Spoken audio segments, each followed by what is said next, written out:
نظریہ پاکستان کا علامہ اقبال نے بڑا واضح کیا تھا کہ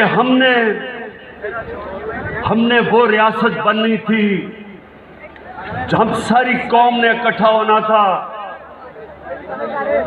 اس نظریے پہ جو نظریہ ہمارا نبی صلی اللہ علیہ وسلم کا تھا، اور انہوں نے ایک ریاست بنائی تھی، مدینہ کی ریاست۔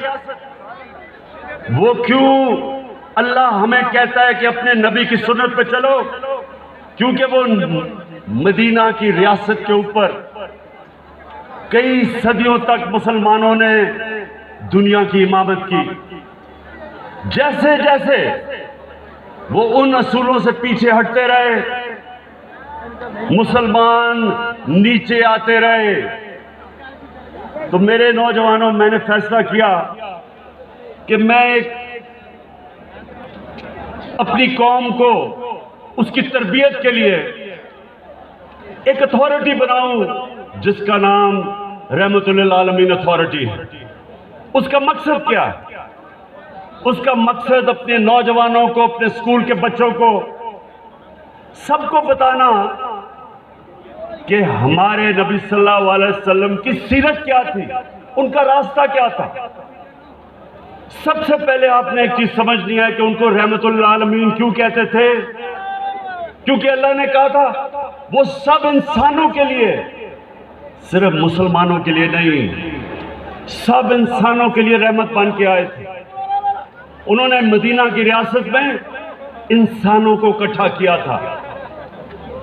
اس میں عیسائی بھی تھے، اس میں یہودی بھی تھے، اس میں کافر بھی تھے، ان سب کو انہوں نے انسانوں کو اکٹھا کیا تھا ایک نظریے پہ، اور وہ نظریہ یہ تھا مدینہ کی ریاست میں کہ سب سے پہلے ریاست میں عدل اور انصاف ہوگا۔ ریاست انسانوں کو ایک ہی قانون سب انسانوں کو رکھے گی، یعنی کہ طاقتور اور کمزور ایک ہی قانون کی حکمرانی، انصاف۔ دوسرا ریاست میں اصول تھا انسانیت، فلاحی ریاست، دنیا کی تاریخ کی پہلی فلاحی ریاست بنی تھی۔ اور تیسری خودداری، کہ وہ ریاست ایک آزاد ریاست تھی۔ اور ان تینوں کے اوپر بھی میں بات کروں گا، لیکن انہوں نے اس سے عوام کے لیے اللہ نے مدینہ کی ریاست میں جو قرآن کی آیت تھی، امر بالمعروف ونہی عن المنکر، اللہ نے انسانوں کو کہا کہ ریاست کی تو ذمہ داری انصاف دینا، خوددار قوم، انسانیت، فلاحی ریاست، لیکن عوام کی ذمہ داری کیا تھی کہ تم اچھائی کے ساتھ کھڑے ہوگے اور برائی کے خلاف جہاد کرو گے۔ یہ سمجھیں کہ اللہ نے انسان کو یہ اجازت نہیں دی تھی کہ ایک طرف برائی ہو رہی ہو اور آپ انسان کہے گی کہ میں تو کسی کی طرف بھی نہیں ہوں۔ یہ میں 25 سال سے اپنی قوم کو بتا رہا ہوں کہ جب تک ایک قوم برائی کے خلاف نہیں کھڑی ہوگی، اس قوم میں برائی بڑھ جائے گی، وہ قوم آگے نہیں بڑھے گی۔ جب ایک قوم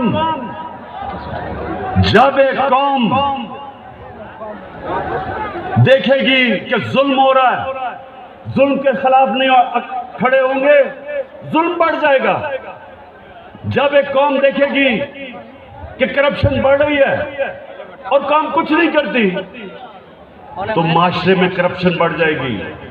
جب ہم آپ دیکھتے ہیں کہ معاشرے میں سیکس کرائم بڑھتی جا رہی ہے، بچوں سے زیادتیاں، ریپ، یہ معاشرہ اس کا مقابلہ کرتا ہے۔ تو میں سب سے پہلے اپنی قوم کو یہ بتانا چاہتا ہوں کہ میں 25 سال سے اپنی قوم میں تبلیغ کر رہا ہوں کہ آپ کے اوپر فرض ہے کہ ہم سب، اگر ہم نے عظیم قوم بننا ہے تو ہمیں سب اچھائی کا ساتھ دینا ہے۔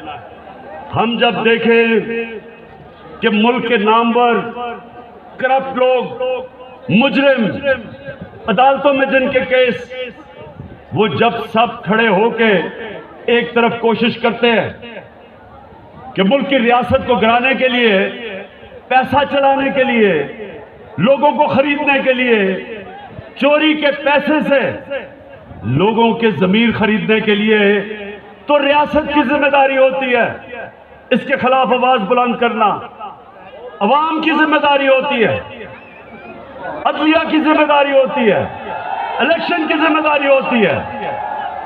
قوم مقابلہ کرتی ہے اس کا۔ میں نوجوانوں مغرب میں اپنا بڑا ٹائم گزارا کرکٹ کی وجہ سے۔ آپ یقین کریں کہ ان کی جمہوریت کے اندر کسی کی جرأت نہیں ہو کہ وہ کسی ایم پی کے اوپر، ممبر آف پارلیمنٹ کا ضمیر خریدنے کی کوشش کرے۔ ان کی جرأت نہیں ہوتی، نہ ایم پی کی، ممبر پارلیمنٹ کی جرأت ہوتی ہے بکنے کی، کیونکہ انہیں پتہ ہے کہ وہ معاشرے میں نہیں اپنی شکل دکھا سکیں گے۔ ایک نوجوانوں یہ ذرا غور سے سنیں، یہ ساری زندگی باتیں آپ کو کام آئیں گی۔ امریکہ کے اندر ایک بڑا امیر آدمی تھا، اس کا نام برنی میڈوف تھا۔ بہت امیر آدمی تھا، سارے بڑے بڑے لوگ اس کو جانتے تھے، فلم سٹار وغیرہ سب جانتے تھے۔ وہ کرپشن میں پکڑا گیا۔ اب نوجوانوں یہ سنو اسے ہوا کیا۔ جب وہ کرپشن میں پکڑا گیا، اس کے بڑے بیٹے نے خودکشی کی، اس کا جو دوسرا بیٹا تھا وہ گھر سے نہ نکلا اور گھر بیٹھا بیٹھا ہی مر گیا بیماری میں۔ اس کی بیوی نے طلاق دی، اس کی بہن اور اس کے خامن نے خودکشی کی۔ کیوں؟ کیونکہ ان کو پتا تھا کہ معاشرے میں ان کی جگہ ختم ہو گئی، کوئی گھر نہیں ان کو بلائے گا، کوئی ان کے بچوں سے شادی نہیں کرے گا۔ یہ ہوتا ہے خوف۔ جب ایک قوم امر بالمعروف پہ کھڑی ہوتی ہے، خوف ہوتا ہے لوگوں کو کہ معاشرہ کیا کہے گا۔ تو میں اس لیے رحمت للعالمین اتھارٹی بنائی کہ ہم اپنے بچوں کو پڑھائیں، اسکول کے اندر بچوں کو سیرت نبی سے پڑھائیں، یونیورسٹیز میں ریسرچ کروائیں، اس کے اوپر ڈیبیٹس کروائیں، ملک کا کریکٹر بنائیں۔ جب مدینہ کی ریاست کھڑی ہوئی تھی تو ہمارے نبی صلی اللہ علیہ وسلم نے ان کا کریکٹر، ان کو لوگوں کو اٹھا دیا تھا، اخلاقیات اٹھا دی تھی۔ اور اس لیے ایک تو یہ وجہ ہے کہ میں نے یہ اتھارٹی بنائی کہ سیرت نبی کی سیرت بچے بچے کو پتا ہو، پھر وہ جو مرضی کرنا چاہتا ہے کرے، لیکن ہم اپنی ریاست، اپنے لوگوں میں شعور پیدا کریں کہ ان کو پتا تو چلے کہ یہ ملک بنا کیوں تھا۔ ہم نے تو ایک مثال بنی تھی دنیا میں کہ ایک مثالی اسلامی ریاست کیا ہوتی ہے، یہ تو علامہ اقبال کی سوچ تھی۔ تو میں سب سے پہلے یہ کہنا چاہتا ہوں کہ میں 25 سال پہلے جب سیاست شروع کی تھی تو میں اس لیے نہیں آیا تھا کہ ٹماٹر کی کیا قیمت ہے اور آلو کی کیا قیمت ہے۔ میں اس لیے آیا تھا کہ میں پاکستانیوں کو ایک قوم بنانا چاہتا تھا۔ میں دیکھا کہ کیسے قائد اعظم کے بعد آہستہ آہستہ ہماری قوم دنیا میں اس کا وقار گرتا گیا۔ میں نے دیکھا کہ کیسے آہستہ آہستہ ہمارے جو حکمران تھے ان کو پتہ ہی نہیں تھا کہ ملک بنا کیوں ہے۔ قائد اعظم کے بعد کبھی بھی کوئی ایسی لیڈرشپ نہیں آئی جس نے لوگوں کو بتایا کہ یہ مقصد کیا تھا۔ جب پاکستان بننے کا یہ نعرہ لگا تھا کہ پاکستان کا مطلب کیا، تو لا الہ الا اللہ جو نعرہ تھا وہ اس میں فلسفہ تھا کہ کیسے ہم نے ایک غیرت مند اور عظیم قوم بننا ہے۔ تو میں دوسری بات کرتا ہوں کہ ہم قوم کیسے بنیں گے، ایک تو میں نے رحمت اللہ علیہ کا آپ کو کہا، دوسرا ہم نے فیصلہ کیا کہ ہم اپنی قوم میں ایک تعلیمی نصاب لے کے آئیں گے۔ ابھی تک انگریز کا بلایا ہوا نصاب کے انگلش میڈیم چھوٹے سے طبقے کے لیے، اچھی نوکریاں ان کے لیے، عوام کے لیے اردو میڈیم، پھر ایک طرف دینی مدرسے۔ یہ پہلی دفعہ 70 سال میں پاکستان کی تاریخ میں ایک تعلیم کا نصاب ہم لے کے آئے ہیں، پہلی دفعہ۔ اور میں اس طرح شفقت محمود آپ کو اور آپ کی ٹیم کو خراج تحسین پیش کرتا ہوں کہ ہم نے فیصلہ کیا کہ قوم بنانے کے لیے آپ کو ایک نصاب چاہیے۔ سب کو انگریزی پڑھائیں، لیکن انگریزی ایک انسانوں کے اندر فرق کرنے کے لیے تو نہ ہو کہ جو پڑھا لکھا ہے وہ پہلے انگریزی بولے بتانے کے لیے کہ میں پڑھا لکھا ہوں۔ یہ اس لیے ہوا ہے کہ ہم نے کبھی اپنے نصاب کو ٹھیک نہیں کیا۔ تو انشاءاللہ یہ جو ہم نے کیا ہے، یہ بھی شروع کیا 5 کلاسز تک، سب کو انگریزی پڑھائیں گے لیکن سب کو ایک نصاب پڑھائیں گے۔ ہم نے اپنے دینی مدرسوں کو بھی، ان کو بھی ہم بیچ میں لے کے آ رہے ہیں کہ ان کو بھی اور سبجیکٹ پڑھائے جائیں تاکہ ہمارے دینی مدرسے کے بچے بھی اوپر آ سکیں، وہ بھی جنرل بن سکے، ججز بن سکے، ڈاکٹر بن سکے۔ تو ساری قوم کو اٹھانے کے لیے سب سے پہلے تو تعلیم کے اوپر ہم نے کام کیا، پھر 26 لاکھ اسکالرشپ، یہ سنیں ذرا غور سے، 26 لاکھ اسکالرشپ ہم نے رکھی اپنے عوام کے لیے، نوجوانوں کے لیے۔ اور یہ ساروں کو مانیٹر کون کر رہا ہے؟ میرا پرائم منسٹر آفس سے ہم 26 لاکھ اسکالرشپ کو دیکھ رہے ہیں کہ وہ میرٹ پہ جا رہی ہیں، کہیں کوئی طالب علموں کو کوئی مسئلے نہیں آ رہے۔ اور اگر ایسے ہمارے بچے جو بڑے ذہین ہیں ان کو اسکالرشپ ملے میرٹ کے اوپر، تو ایک تو اسکالرشپ ہم نے شروع کی ہے۔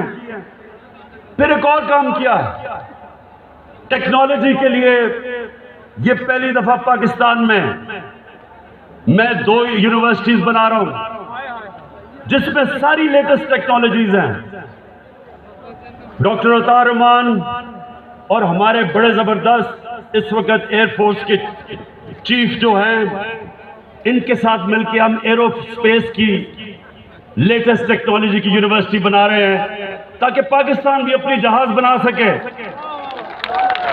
کبھی 70 سال سے کسی نے نہیں سوچا کہ ہم باہر سے چیزیں لیتے ہیں، ہمارے پاس عقل بھی ہے، ہمارے پاس ذہین لوگ ہیں، ہر قسم کا پروفیشن ہے، کیوں نہیں ہم اپنے جہاز بناتے؟ تو یہ جو ہم نے اس لیے نہیں بناتے کہ ہمارے پاس کوئی یونیورسٹی نہیں ہے۔ اور ایرو اسپیس کی ٹیکنالوجی کی تو 2 یونیورسٹیز شروع کر دی بنانی، اور انشاءاللہ ان یونیورسٹی سے آپ دیکھیں گے کہ ملک اپنے پیر پہ کھڑا ہوگا، ہم لوگوں سے یہ چیزیں نہیں منگوائیں گے۔ اچھا، اس کے بعد میرے نوجوانوں، اب میں آپ کو جو سب سے ضروری بات بتانا چاہتا ہوں،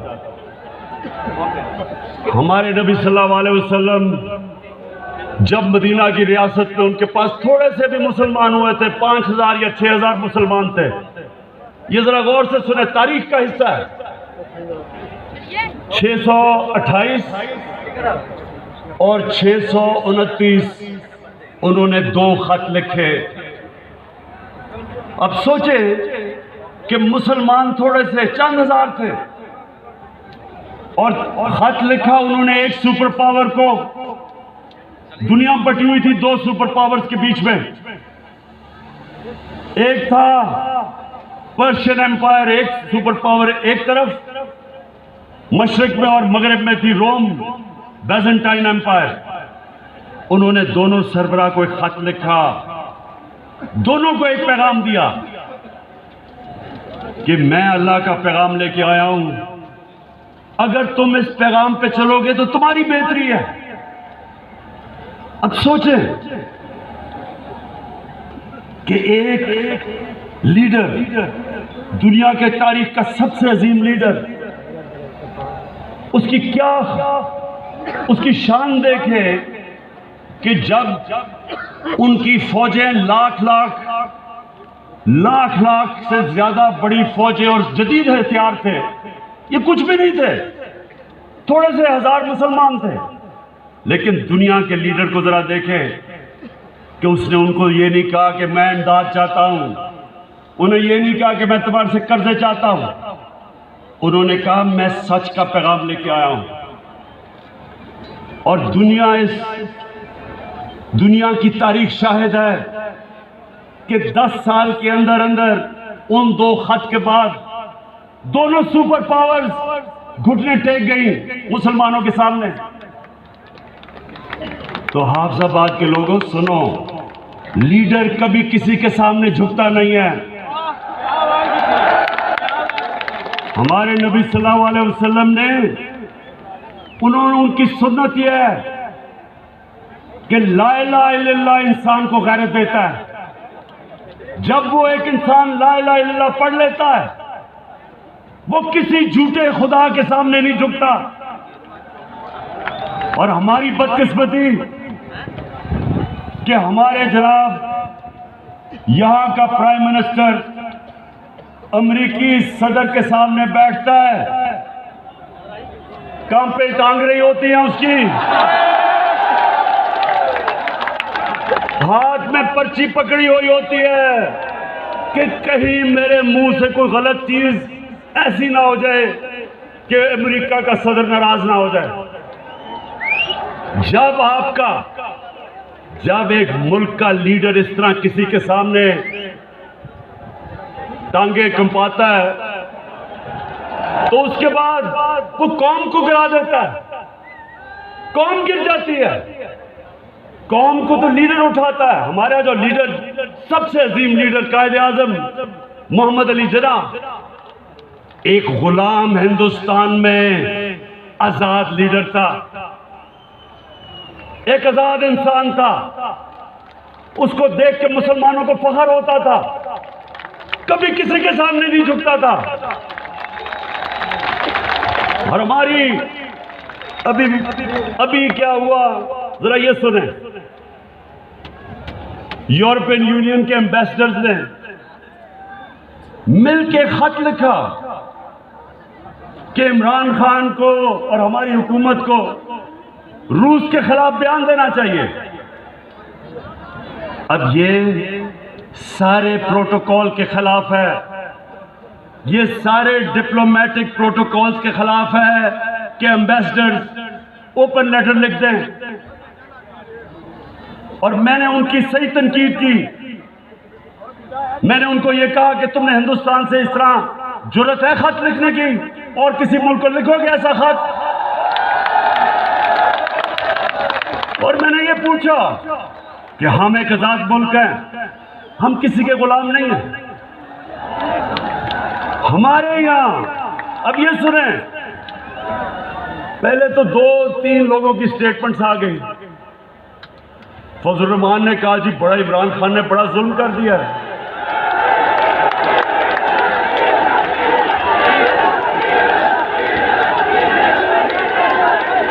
میں نہیں کچھ کہہ رہا. اس کے بعد شہباز شریف، اب ذرا شہباز شریف کو دیکھیں، وہ جب بھی ذرا سنیں جب بھی وہ جب اب دیکھتے ہوں گے جب وہ کوئی باہر کا ایمبیسڈر گورا آتا ہے اس کے سامنے تو وہ جلدی سے اپنی ٹائی قمیض پہن کے نا تو اپنا سوٹ پہن لیتا ہے کہ سر میں بھی آپ ہی کی طرح ہوں. اور پھر وہ کہتا کہ جو وہ عمران خان نے بڑا ظلم کر دیا کہ یورپین انگریزوں کی انہوں نے تنقید کر دی. اس کے بعد کام پہ ٹانگ رہی. بلاول کہتا ہے کہ وہ عمران خان نے پاکستان پہ ظلم کر دیا. میرے پاکستانی ذرا غور سے سنیں، میں ان سب سے بہتر مغرب کو جانتا ہوں. میری زندگی کے کتنے سال گزرے، کرکٹ کھیلتا تھا ساری دنیا میں. میں مغربی ذہنیت کو اندر سے جانتا ہوں. جو لوگ ان کے جوتے پالش کرتے ہیں وہ ان کو حقارت سے دیکھتے ہیں، نیچا سمجھتے ہیں. جو لوگ اپنی قوم کے مفادات کے لیے کھڑے ہوتے ہیں وہ ان کی عزت کرتے ہیں. آپ نے دیکھا, سنیں ذرا,